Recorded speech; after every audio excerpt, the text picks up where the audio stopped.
Jasage de jeux de rôle on the go. Petite chronique, deux petits sujets. C'est avec tristesse que je vous annonce que le 23 juin, on n'aura pas de Mothership, malheureusement. Fait qu'il n'y aura pas de résumé de partie de Mothership. Fait que j'aurai pas ma dose de Mothership. Mais c'est pas grave, je veux dire, c'est juste une session qui saute. Puis je veux dire, je pense que c'est la première session qu'on skip depuis le début. On a eu 3 fois des joueurs absents. On n'a jamais skippé une session. Puis là, on la skip pour fêter le Québec. C'est quand même bon. Puis ça va être un feu de camp avec des rôlistes. Fait que ça me va. Je suis capable d'encaisser le coup. Come on! Puis deuxième chose, j'ai entendu parler que le mois de juillet, c'est le mois des Tabletop RPG indépendants. C'est le mois qu'il faut promouvoir et parler des jeux indépendants, des jeux de rôle indépendants. Arrêtez de parler de Donjons et Dragons, c'est pas mal ça que ça veut dire. Regarde, tous les jeux sont semi-indépendants.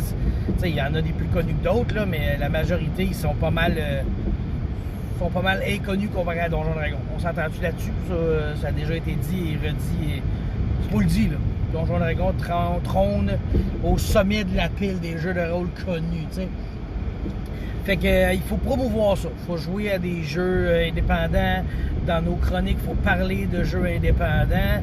Moi, je me sens déjà propre parce que je vous parlais de Mothership. Je pense que j'ai une pause de Donjons et Dragons. Hein. C'est quoi qui se passe? Prendre un autre chemin. Je me fâcher des cons d'orange. Fait que c'est un peu ça. Le mois de juillet, ben c'est ça. C'est le mois du jeu de rôle indépendant. Fait que préparez-vous à nous parler de vos jeux indépendants. Même si je sais que la majorité pourrait le font déjà. La communauté rôlistique québécoise, là, ils parlent pas beaucoup tant que ça de Donjons et Dragons ces temps-ci. Depuis un petit bout, là, Donjons, c'est pas le top au Québec, mettons. Puis bon, tant qu'à être là-dedans aussi, le mois de juillet, habituellement, au mois de juillet, ils annoncent le RPG Day du mois d'août.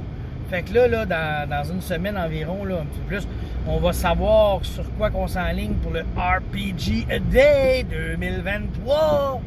Fait que j'ai bien hâte de voir ce qu'on va avoir droit cette année. Est-ce qu'on va avoir des questions? Est-ce qu'on va avoir des mots? Un clown! Excusez, il y avait un clown à l'école. Pas de mieux que divertir les enfants de leur crier ça un clown avant la fin de l'année. Hein? Bon, ben c'est ça. RPG AD. On va regarder ce qui s'en vient. J'essaie de trouver une affaire intéressante, mais une affaire intéressante. Ouais, de quoi? Un concept le fun. J'essaie de trouver un concept le fun. Mais là, c'est ça. Je sais pas encore c'est quoi. Peut-être, là, dans une de mes idées, ça va être de tous les jours me mettre live à 10h le soir, puis de faire un petit live de 15 minutes, puis parler, dialoguer de ce que ça va être, le mot, la question. Tu sais, interagir avec le monde, je fais pas ça souvent, moi, des lives, tu sais. Fait que c'est l'idée que j'ai pour l'instant, tu sais. Mais ça pourrait changer, tout dépendant de vers quoi qu'on s'enligne, qu'est-ce qu'ils vont nous pondre cette année. Fait que sur ce, je vous laisse, puis on se revoit très bientôt pour d'autres nouvelles. Bye!